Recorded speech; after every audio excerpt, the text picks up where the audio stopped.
राधे राधे, जय श्री राम दोस्तों। स्वागत है आपका DCPLSB टीटी मैथ्स के सेशन में। हम लोग आपका पहला टॉपिक लीनियर अलजेब्रा कर रहे हैं, जिसमें हम लोग आपके एंडिंग की तरफ हैं क्वेश्चंस के। अब इसके आगे हम जो है नेक्स्ट कॉन्सेप्ट आपका स्टार्ट करेंगे, नेक्स्ट चैप्टर स्टार्ट करेंगे, जो कि क्या होगा, कॉम्प्लेक्स एनालिसिस। आज और कल 2 क्लासेस आपकी और होंगी, उसके बाद ये चैप्टर आपका कंप्लीट हो जाएगा। इसमें आपकी अप्रॉक्सीमेट 25 से 30 क्लासेस हो चुकी हैं। ड्यूरेशन क्लासेस की ज़्यादा बड़ी नहीं है, बट कम से कम 10 से 15 क्लासेस होंगी आपकी क्वेश्चन प्रैक्टिस की, और 10-12-15 क्लासेस होंगी आपके कॉन्सेप्ट्स की। क्वेश्चन के मतलब क्लास की ड्यूरेशन ज़्यादा बड़ी नहीं है, क्लास की ड्यूरेशन ज़्यादा छोटी कर दी जा रही है, जिससे कि आपको क्लास देखने में ज़्यादा कोई भी कठिनाई ना हो। तो इसलिए क्लासेस की नंबर ऑफ संख्या क्या जो है थोड़ी सी ज़्यादा हो गई है। ठीक है, आपके लिए इंपॉर्टेंट टॉपिक है। अगर ये नहीं समझ में आएगा तो फिर आपके समझ जाइए, कम से कम 8 से 10 नंबर का लोचा हो सकता है। ठीक है, इसलिए इसे इतनी क्लासेस दी गई हैं, इतनी मेहनत इसके ऊपर की गई है। सारी क्लासेस का रिवीजन आप लोग कर लीजिएगा अच्छे से। आइए नेक्स्ट क्वेश्चन की तरफ चलते हैं। कह रहा है if A is symmetric matrix, A आपका क्या सिमेट्रिक मैट्रिक्स है, देन कौन सी प्रॉपर्टी होगी, adjoint of A symmetric, adjoint of A is skew symmetric, adjoint of A does not exist, कि नन ऑफ द अबव। अब ये क्वेश्चन आपके शॉर्ट्स के माध्यम से भी कराया जा चुका है। जिस साथी ने भी अपना शॉर्ट्स वाले अपने चैनल पे शॉर्ट्स को देखा होगा, उसको इस क्वेश्चन में मिल गया होगा। अब ये सब क्वेश्चन आपको क्या है, ये सब क्वेश्चन आपके माउथ पे डायरेक्ट होने चाहिए, क्योंकि ये सब क्या आपकी प्रॉपर्टीज हैं, ये सब आपके कॉन्सेप्ट्स हैं।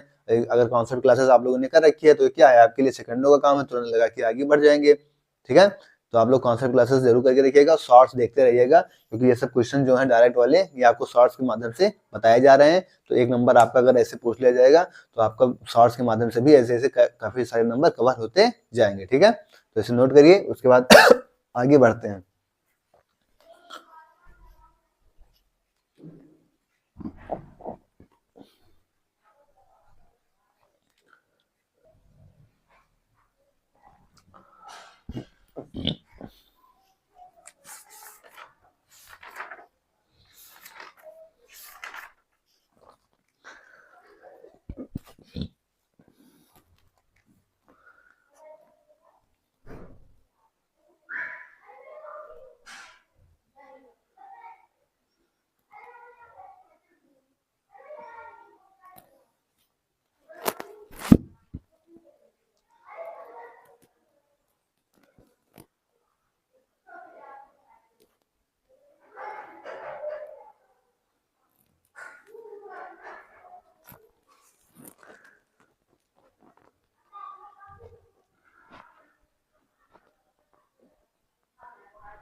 नेक्स्ट क्वेश्चन कह रहा है if A is orthogonal matrix, then अगर ये आपकी क्या है, ऑर्थोगोनल मैट्रिक्स है, तो ए का transpose and A inverse are both orthogonal. A का transpose is orthogonal but A inverse is not orthogonal. A का transpose is not orthogonal but A inverse is orthogonal, या नन ऑफ द अबव। अब ये question आप कब कर पाएंगे, जब आपको ऑर्थोगोनल मैट्रिक्स की प्रॉपर्टी पता होगी। और ऑर्थोगोनल मैट्रिक्स की प्रॉपर्टी आपको कब पता होगी, जब आप लोगों ने कॉन्सेप्ट की क्लासेस को एकदम एक्यूरेट तरीके से किया होगा। अगर कॉन्सेप्ट क्लासेस आप लोगों ने अच्छे से की होगी, तभी आपको क्या है, ऑर्थोगोनल मैट्रिक्स की प्रॉपर्टी पता होगी। अब ऑर्थोगोनल मैट्रिक्स की प्रॉपर्टी होती क्या है, अब भाई हमारा फर्ज तो बनता है बताना। ए का हम ए के साथ ट्रांसपोज ले लें, या ए के साथ ट्रांसपोज लें तो क्या मिल जाए हमको, आइडेंटिटी। जब एक कोई मैट्रिक्स आपके पास ए है, उसका उसी के साथ ट्रांसपोज ले लें तो हमें क्या मिल जाए, आइडेंटिटी मिल जाए। तो क्या मिल जाएगा, वो चीज ऑर्थोगोनल हो जाएगी। अब मान लीजिए कि हम यहाँ पर ए इनवर्स से मल्टीप्लाई करा के देखें, क्योंकि हमें ए इनवर्स बताना है और ए ट्रांसपोज बताना है। ठीक है, ये दो चीज चेक करना है, क्या हो जाएगा यहाँ पे। ठीक है, इनवर्स चेक कर लें हम पहले, तो इसके साथ क्या हो जाएगा, ये चीज हो जाएगा ए का ट्रांसपोज, इसका इनवर्स हो जाएगा, और यहाँ पे एक ए का ट्रांसपोज क्या मिलता है हमको, आइडेंटिटी। तो क्या हो जाएगा, आइडेंटिटी का इनवर्स हो जाएगा, और आइडेंटिटी का इनवर्स क्या हो जाएगा, आइडेंटिटी का इनवर्स तो आइडेंटिटी ही रहेगा। तो हमको क्या मिल जाएगा, आइडेंटिटी मिल जाएगा। मतलब ये भी करने पर हमको क्या मिल रहा है, आइडेंटिटी। मतलब ए इनवर्स तो आपका है, ए इनवर्स आर बहुत, मतलब इसमें तो बहुत बता रहा है it is orthogonal but A inverse not, मतलब ये ऑप्शन तो आपका कट गया, क्योंकि ए इनवर्स तो हमारा ऑर्थोगोनल है। AT is not orthogonal but A inverse orthogonal, none of the above. तो एक तो हमें मिल गया कि ए इनवर्स तो हमारा ऑर्थोगोनल है, ठीक है, ए इनवर्स तो हमारा ऑर्थोगोनल। अब हम क्या चेक करेंगे, ए का ट्रांसपोज के साथ चेक कर लें। अगर आप ए के ट्रांसपोज के साथ चेक करेंगे, ठीक है, तो यहाँ पे आप चेक करेंगे तो क्या हो जाएगा, ये तो ए का ट्रांसपोज फिर वही चीज आ जाएगा, ए का ट्रांसपोज, और उसमें क्या आ जाएगा, आइडेंटिटी। तो हमें फिर से क्या मिल गया, आइडेंटिटी मिल गया। ट्रांसपोज साथ ट्रांसपोज करेंगे ए हो जाएगा, फिर ए के साथ ट्रांसपोज हो जाएगा, तो हमें क्या मिल जाएगा, यहाँ पे आइडेंटिटी मिल जाएगा। आइडेंटिटी मिल गया मतलब हमारा क्या, ए का ट्रांसपोज भी क्या है, ऑर्थोगोनल है। दोनों जगह हमें आइडेंटिटी मिल गया, इनवर्स में भी आइडेंटिटी मिल गया और केस में भी आइडेंटिटी मिल गया। आपको ट्रांसपोज में भी दोनों जगह हमें क्या मिल गया, आइडेंटिटी मिल गया। क्योंकि हमें प्रॉपर्टी क्या प्रूव करनी थी कि ए का जब हम ए के साथ ट्रांसपोज ले रहे हैं तो उसी मैट्रिक्स के ट्रांसपोज के साथ जब उसका मल्टीप्लिकेशन डॉट हो रहा है तो क्या मिल रहा है हमको, आइडेंटिटी मिल रहा है। जैसे हमें प्रूव करना था, तो हमें ट्रांसपोज के साथ भी आइडेंटिटी मिल गया और इनवर्स के साथ भी हमको क्या मिल गया, आइडेंटिटी मैट्रिक्स मिल गया। तो इसका मतलब हमारा क्या हो गया, ये दोनों क्या है, ऑर्थोगोनल है। तो कह रहा है ए इनवर्स, ए का transpose and inverse are both are orthogonal. तो पहला ऑप्शन क्या हो जाएगा आपका, सही हो जाएगा कि दोनों क्या है, ऑर्थोगोनल है। ठीक है, नोट करिए, फिर आगे बढ़ते हैं।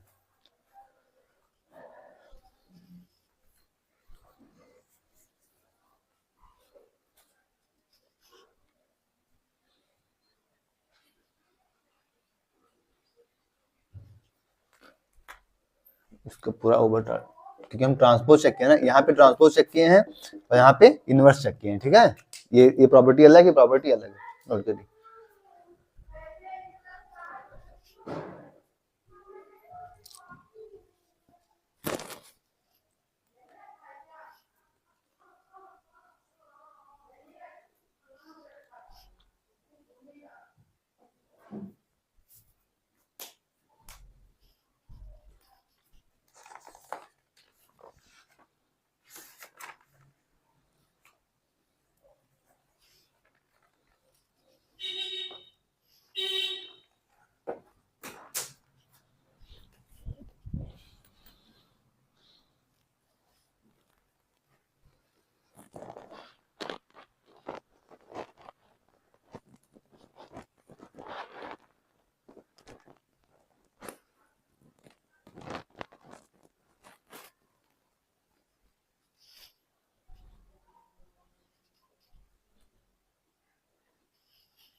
नेक्स्ट क्वेश्चन कह रहा है, कंसीडर द फॉलोइंग स्टेटमेंट।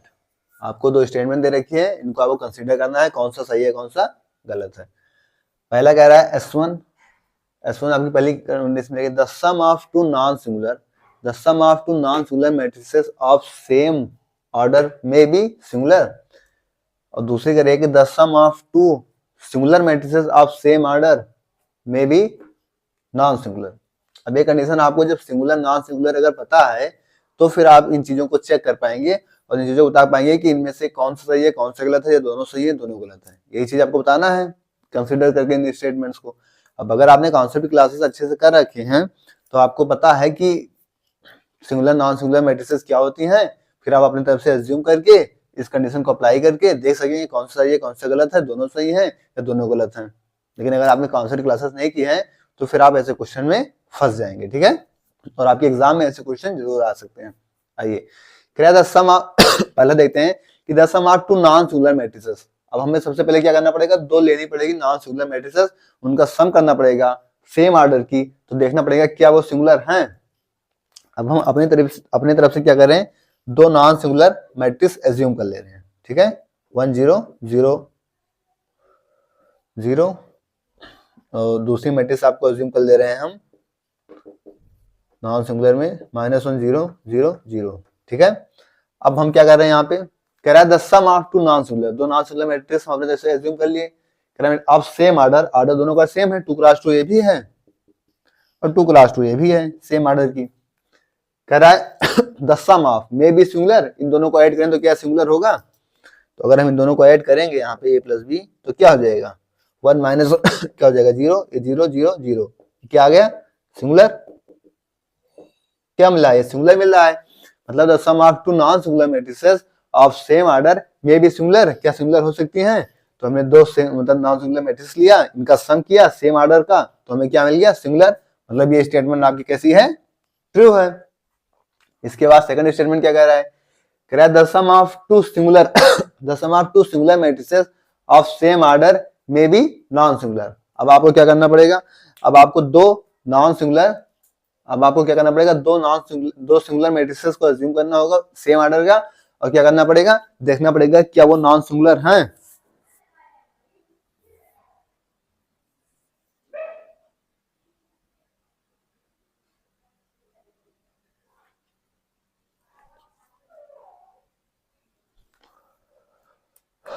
तो दो सिंगुलर मैट्रिसेस हम ले रहे हैं,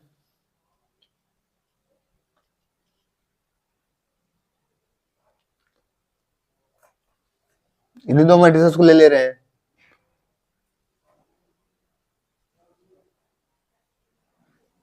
The sum of two singular matrices of same order may be non-singular.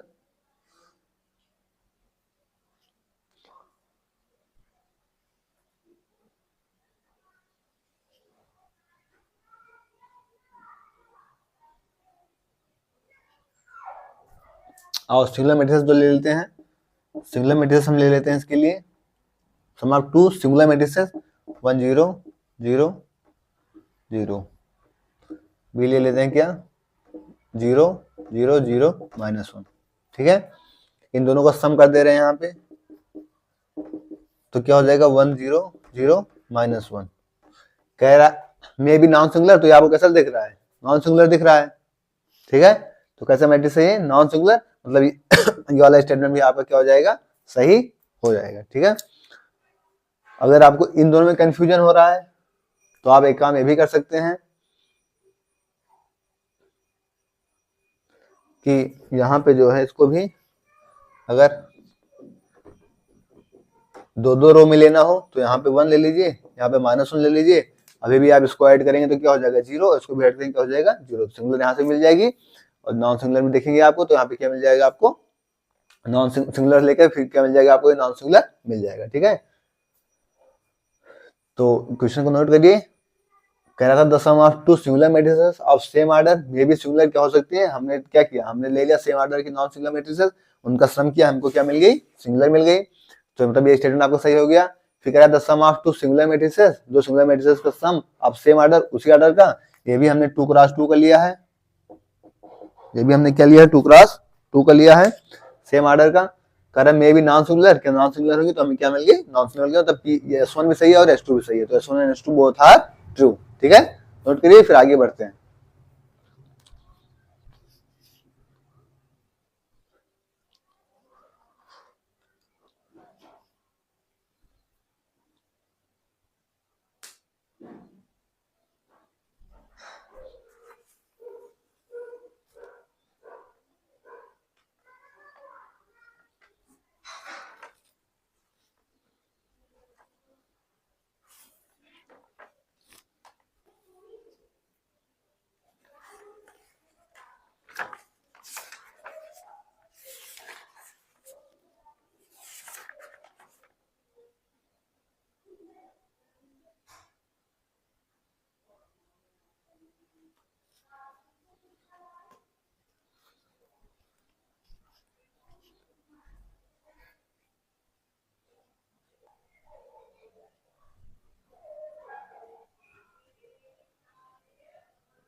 हाँ, ये next question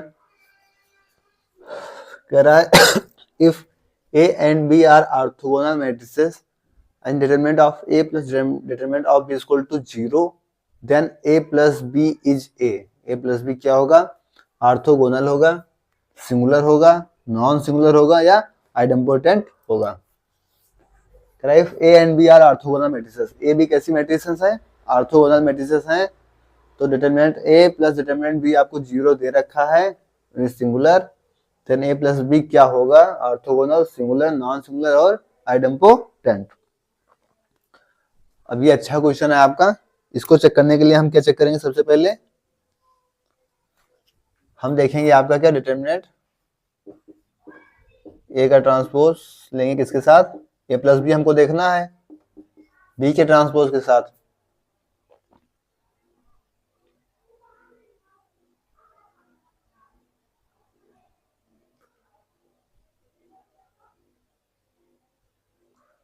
determinant of A का ट्रांसपोज लेंगे किसके साथ? ए प्लस बी के साथ।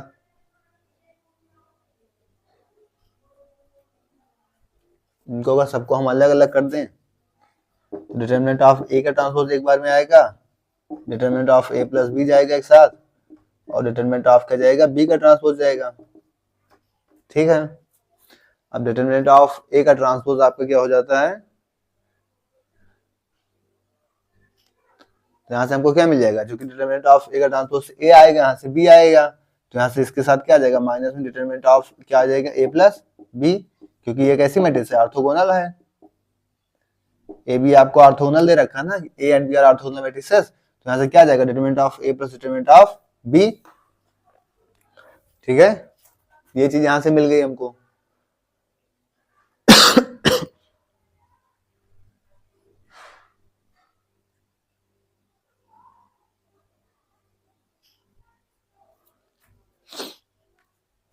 अब हम दोबारा देखें, यहाँ से आप देखेंगे डिटरमिनेंट ऑफ ए का ट्रांसपोज जो यहाँ पे ये है, डिटरमिनेंट ऑफ ए का ट्रांसपोज ये क्या है? प्लस माइनस 1 है। डिटरमिनेंट ऑफ बी का ट्रांसपोज यहाँ से क्या है? प्लस माइनस 1 है। तो ऐसे क्या मिल जाएगा हमको? Determinant of minus determinant of A plus B, क्योंकि कैसी मैट्रिक्स है आपकी? ऑर्थोगोनल मैट्रिक्स है। अब अगर हम दोबारा इसे अगेन देखें, अगेन अगर हम चेक करें इसको, क्या डिटरमिनेंट ऑफ ए का transpose A plus B, B का ट्रांसपोज। अब इसको अगर हम चेक करें तो यहां से आएगा आपका ए का ट्रांसपोज ए,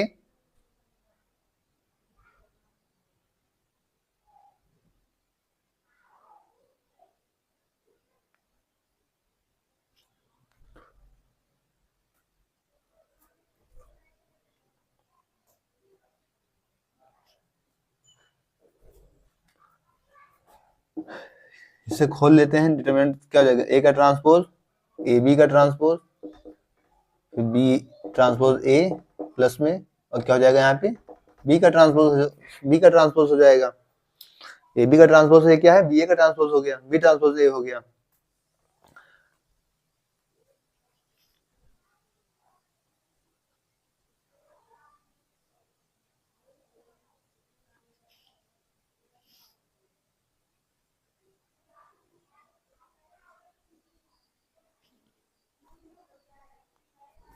फिर यहाँ अगर हम कॉमन भी लेके देखेंगे तो यहाँ से हमें क्या मिल जाएगा? डिटरमिनेंट ऑफ बी प्लस ए का ट्रांसपोज, क्योंकि ए ट्रांसपोज है। ठीक है, तो क्या बचेगा? सॉरी, बी ट्रांसपोज हो जाएगा, ए हट जाएगा तो बी ट्रांसपोज, और बी हट जाएगा तो क्या बच जाएगा? A transpose. ठीक है, ये इसको हम क्या ले सकते हैं यहाँ पे? ए डिटरमिनेंट ऑफ क्या?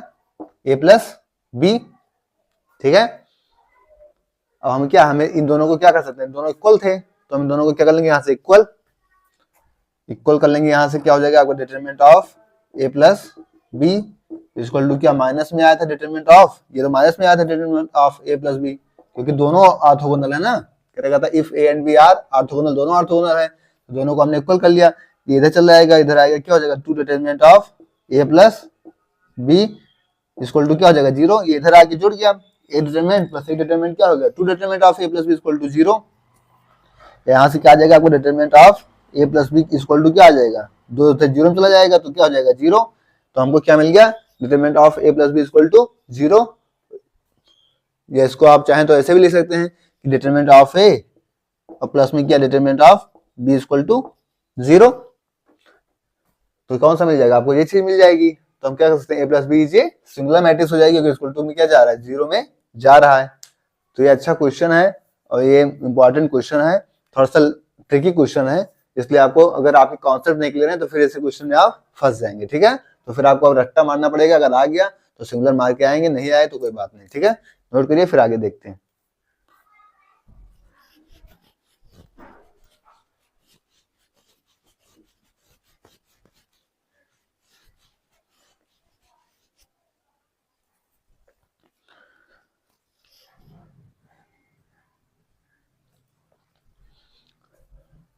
तो इसे नोट कर लीजिएगा।